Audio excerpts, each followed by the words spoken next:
அன்புக்குரிய உழைக்கும் மக்களே, அன்றாடம் தீயாய் பறக்கக்கூடிய உழைக்கும் பெண்களே, அனைவருக்கும் உழைக்கும் மகளிர் தின வாழ்த்துக்கள். மகளிர் தினத்தை பற்றி பேசணுன்னா இன்றைக்கி அதனோட வரலாறை கொஞ்சம் பார்த்தோம்னா நல்லாயிருக்கும்.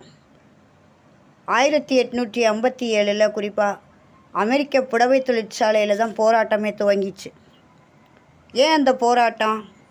வாக்குரிமை, ஊதியம் இரண்டிலும் சம உரிமை கோரி போராடினாங்க. இது ஏதோ வெறும் கேளிக்கை தினமாக இன்றைக்கி கொண்டாடிக்கிட்டு இருக்கிறாங்க. ஆனால் இதோட போராட்ட தினம்ன்றதை நம்ம உணர மறுக்கிறோம்.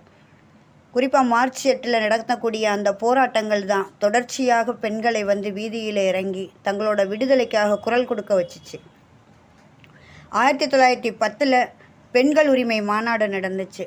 அதில் ஜெர்மன் கம்யூனிஸ்ட் கட்சி தலைவர் தோழர் கிளாரா ஜெட்கின் அவர்களும் அலெக்சாண்டர் கொலன்ராய் போன்றவர்கள் கம்யூனிச தலைவர்கள் தான் இதை சர்வதேச மகளிர் தினமாக அறிவித்தாங்க. ஏன்னு கேட்டால் பெண்களோட நிலையை உயர்த்த வேண்டிய தேவையை கம்யூனிசம் தான் உணர்ந்துச்சு. அந்த வகையில் லெனின் தலைமையில் இருக்கக்கூடிய கம்யூனிஸ்ட் கட்சி ரஷ்ய புரட்சி பெண்களை மதித்தது, பெண்களுக்கான ஒரு விடுதலை தினத்தை அறிவிக்கிறதற்கு தூண்டுகோலாக இருந்தது. அந்த போராட்ட தினத்தை நம்ம நினைவு கூறுற அதே வேளையில் இன்றைய நிலைக்கு வருவோம். இன்றைக்கி பெண்களோட நிலைமை எப்படி இருக்குது? எவ்வளவு தான் உயரத்தில் பறந்தாலும் திறமை, போர்க்குணம், தைரியம் வளர்ந்துருக்குன்னு சொல்லி பேசிக்கிறோம். ஆனால் இன்றைக்கி ஆணாதிக்க சமூகத்தால் பாதிப்பை எதிர்கொள்கிறது இன்றைக்கி எவ்வளவு நடந்துக்கிட்டு இருக்குது. அன்றாட செய்தித்தாள் எடுத்துக்கிட்டாலும் இன்றைக்கி இணையதளங்கள், வாட்ஸ்அப், ஃபேஸ்புக்கு போன்ற அனைத்திலுமே இன்றைக்கி பார்த்திங்கன்னு சொன்னால் ஒவ்வொரு பாதிப்புகள் ஒவ்வொரு ஊர்லேயும் நிகழ்ந்துக்கிட்டு தான் இருக்குது. குறிப்பாக அதில் முக்கியமானது பாலியல் வன்கொடுமை மிக அதிகமாகுது. சிறு குழந்தைகள் முதல் முதிய பெண்கள் வரைக்கும் இன்றைக்கி சீரழிச்சிக்கிட்டு இருக்குது. குறிப்பாக இன்றைக்கி சிறு குழந்தைகளை பார்த்தோன்னு சொன்னால் 3 வயது 2 வயது என்ற அளவுக்கு இன்றைக்கி போயிட்டுருக்குது. அதோடு இன்னும் இன்றைக்கி பள்ளிகளில் ஆசிரியர்களால் துன்புறுத்தப்படுறது இன்றைக்கி அதிகமாகிட்டு இருக்குது. இப்போ இதெல்லாம் ஏன் இப்படி நடந்துக்கிட்டு இருக்குது? ஒரு பள்ளியை நம்பி பிள்ளைகள் அனுப்புகிறோம். ஒரு பள்ளியில் படிக்க போகிற பிள்ளைகளுக்கு வரக்கூடிய இந்த பாதிப்புகளை சரிபாதியாக இன்றைக்கி இருக்கக்கூடிய ஆசிரியர்கள் ஒரு குருன்ற வகையில் தான் அவங்களுக்கு இன்றைக்கி மதிச்சுக்கிட்டு இருக்கிறோம். ஆனால் இன்றைக்கி அந்த குருவாக இருக்கக்கூடியவங்களே இன்றைக்கி சீரழிக்கிறாங்க. அப்போ இதுக்கெல்லாம் இன்றைக்கி முக்கிய காரணமாக ஒன்று உணர வேண்டி இருக்குது. இது ஏதோ எவ்வளவு சட்டங்களை வலுப்படுத்தினாலும் எவ்வளவு எதிர்ப்புகளை காட்டினாலும் ஏன் ஒழிய மாட்டேங்குது? ஒரு விஷயம் வெளியே அடுத்து 10 விஷயம் மறைவாக நமக்கு எதிராக போயிட்டுருக்குது. அப்போ இன்றைக்கி முக்கியமாக இருக்கக்கூடியது ஆபாச இணையதளங்களில் வரக்கூடிய அசிங்கம், ஆபாசங்களை பார்த்துட்டு கஞ்சா, போதை, சாராயம் இது அனைத்துமே இன்றைக்கி பெருக்கெடுத்து ஓடுது. இன்றைக்கி இளைய சமூகத்தை ஒரு வெறி பிடித்து அலையக்கூடிய மிருகங்களாக ஆக்கி இருக்குது. அப்போ அதில் இன்றைக்கி ஆசிரியர்களும் விதிவிலக்கில்லை. அப்போ இதையெல்லாம் ஒழிக்காமல் பெண்ணினம் தலை நிமிர முடியுமான்னு சொன்னால் கண்டிப்பாக முடியாது. பெண்களும் குழந்தைகளும் இன்றைக்கி தைரியத்தை வளர்த்து கொள்ளவும் தற்காப்பை வளர்த்து கொள்ளவும் நம்ம உதவ வேண்டியிருக்கு. இன்றைக்கி குடும்பத்தில் ஒரு தாய் தந்தை தன்னோட பெண் குழந்தைக்கு தற்காப்பை வளர்த்து கொள்ள வேண்டியிருக்குது. வெளியில் எந்த உருவில் பாலியல் துன்புறுத்தல் வந்தாலும் இன்றைக்கி தட்டி கேட்கணுன்ற அந்த உணர்வை பெண் பிள்ளைகளுக்கு ஊட்ட வேண்டியிருக்குது. குறிப்பாக ஆண் பிள்ளைகளையும் அதே மாதிரி பெண்களை மதிக்க கற்றுக் கொடுக்க வேண்டியிருக்குது.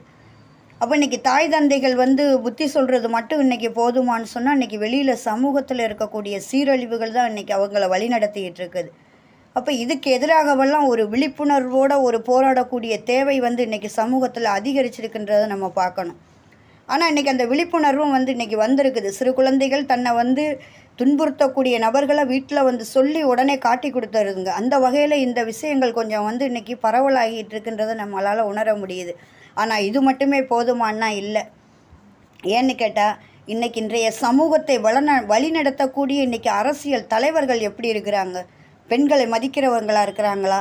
இன்றைக்கி சமூக ரீதியாக சாதி, மத கொடுமைகள், ஆணாதிக்க துன்புறுத்தல், ஆணாதிக்க வக்கரங்கள், ஆணவ கொலைகள் இதை தடுக்கக்கூடிய அரசாங்கம் இன்றைக்கி இருக்குதா? அப்படி இல்லை. அதில் குறிப்பாக இன்றைக்கி ஒப்பிட்டு சொல்லணும்னா இப்போ சமீபத்திய உதாரணம் கலிசடை சீமான். இவனை போன்ற தலைவர்களை நம்பி எப்படி லட்சக்கணக்கான இளைஞர்களும் இளைஞிகளும் இன்றைக்கி இவன் பின்னாடி நிற்கிறாங்க. அப்போது ஒரு சமூகமே தன்னை சவக்குழியில் விழ வைக்கிறதுக்கான வேலையை இன்றைக்கி செய்துக்கிட்டு இருக்குது. காரணம் இன்றைக்கி இந்த சீமான் போன்ற கலிசடைகள் பெண்களை கேவலப்படுத்துகிறதும் தான் போயிட்டு தான் அசிங்கப்பட்ட விஷயங்களை அப்பட்டமாக யோக்கியன் போல் பொது வெளியில் பேசுகிறதும் அதுக்கு 10 பேர் சேர்ந்து கைதட்டி சிரிக்கிறதும். அப்போ இந்த சமூகம் எங்கே போய்கிட்டு இருக்குது? இன்றைக்கி இந்த சீமான் போன்றவர்களால் வந்து இன்றைக்கி இவர்கள் சொல்லக்கூடிய விஷயங்கள் சரி என்று ஆதரிக்கப்படுது. அப்போ இதையெல்லாம் வந்து கண்ட இடங்களில் இதை எதிர்த்து நிற்கணும் அப்படிங்கிறது தான் இன்றைக்கி நம்ம உணர்த்த வேண்டியிருக்குது. கைதட்டி வந்து இதுக்கு சிரிக்கக்கூடிய நபர்கள் எப்படியாப்பட்ட குணத்தில் இருக்கிறான். அப்போ ஒரு கட்சியில் ஒரு தலைவன் வந்து ஒரு அயோக்கியனாகவும் பெண்களை சீரழிக்கக்கூடிய களிசடையாகவும் இருக்கான்னா, அப்போ அவன் பின்னாடி நிற்கக்கூடிய அந்த கூட்டமும் அதை வரவேற்குதுன்னு சொன்னால் இதை என்ன பண்ணுறது? அப்போ இதையெல்லாம் வந்து எதிர்த்து கேட்காம நம்ம ஒரு பொது பிரச்சனைக்காக போராட முடியுமா? குறிப்பாக சாமியார்கள் முதல் கொண்டு இன்றைக்கி ஜக்கி வாசுதேவோட விஷயங்களெல்லாம் இன்றைக்கி அம்பலப்படுத்தப்பட்டு அவன் ஒரு கொலை கூடாரமாகவே இன்றைக்கி செயல்பட்டுக்கிட்டு இருக்கிறான். உள்ளேயே சுடுகாடு வச்சுருக்கிறான், பெண் பிள்ளைகளை சீரழிக்கிறான், பெற்றோரே கதறாங்க, பிள்ளைகளை வந்து மயக்கி வச்சுருக்கிறான். அப்போ இதெல்லாம் வந்து இன்றைக்கி தெரிஞ்சுமே கூட அவன் மேலே கை வைக்க முடியலையே. இன்றைக்கி பார்ப்பனியம் இன்றைக்கி வந்து இருக்கக்கூடிய இந்த பிஜேபி, ஆர்எஸ்எஸ் போன்ற இந்த பெண்களை இழிவாக பார்க்கக்கூடிய இந்த பார்ப்பனியம், இது அனைத்துமே இன்றைக்கி இந்த சாமியார்கள் கார்ப்பரேட்டுகளுக்கு ஆதரவாக இன்றைக்கி நின்றுக்கிட்டு இருக்குது. அப்போ இதையெல்லாம் வந்து எதிர்த்து போராட வேண்டிய தேவையை நம்மளை மாதிரி பொதுநல அமைப்புகள் தான் இன்றைக்கி வந்து செய்ய வேண்டியிருக்குது. அப்போ இன்றைக்கி பொது வாழ்க்கைக்கு வரக்கூடிய அனைவருமே பெண்களை மதிக்கணும், மதிக்க பழகணும். ஆனால் ஆணாதிக்க பொறுக்கிகளாக யார் வந்தாலும் தொடப்பத்தால் அடித்து விரட்டணும். ஆதிகாலம் தாய் வழிநடத்தக்கூடிய ஒரு சமூகமாக வந்து இருந்துச்சு. ஆனால் இன்றைக்கி பெண்ணோட நிலைமை காலில் போட்டு மிதிக்கக்கூடிய இந்த அயோக்கியர்களை எதிர்த்து போராட நம்ம உறுதி ஏற்கணும். இந்த சமூகத்தை மாற்றக்கூடிய கடமை நம்ம மேலே தான் இன்றைக்கி சாட்டப்பட்டிருக்குது. அப்போ இந்த இன்றைய தேவையை நம்ம கணக்கில் எடுத்துக்கிட்டு இந்த மார்ச் 8 மகளிர் தினத்தில் உறுதி ஏற்றுக்கொண்டு இதுக்கு எதிராக நம்மளோட போராட்டங்களை கட்டியமைப்பதும் தொடர்ந்து இதுக்கு எதிராக போராடுவதும் ஆணாதிக்க பொறுக்கிகளை இனம் கண்டு தெருவில் நின்று விரட்டி அடிப்பதும் தேவையாக இருக்கின்ற வகையில் வந்து இந்த பதிவை வந்து தோழர்கள் உழைக்கும் பெண்கள் இதை கேட்டு ஆதரிக்கணுன்ற வகையில் இந்த பதிவை போடுறோம். தைரியம் வேண்டும், தீமைகளை எதிர்த்து நிற்கும் தைரியம் வேண்டும், சமூக தீமைகளை எதிர்த்து நிற்கும் தைரியம் வேண்டும். பாலியல் துன்புறுத்தல் செய்பவனை மிதித்திடுவோம், அனாதிக்க சிந்தனையை கொண்டவனை எதிர்த்து நிற்போம். பெரியார் ஊட்டி வளர்த்த சமத்துவத்தை போற்றுவோம், அதை அசிங்கப்படுத்தும் கயவர்களை தூக்கில் போடுவோம். தைரியம் வேண்டும், தீமைகளை எதிர்த்து நிற்கும் தைரியம் வேண்டும், சமூக தீமைகளை எதிர்த்து நிற்கும் தைரியம் வேண்டும். அடுப்படி பெண்ணை வதைக்கும் படிப்பதை உயர்த்துவோம், மாமேத லெனின் சொன்ன தத்துவத்தை போற்றுவோம்.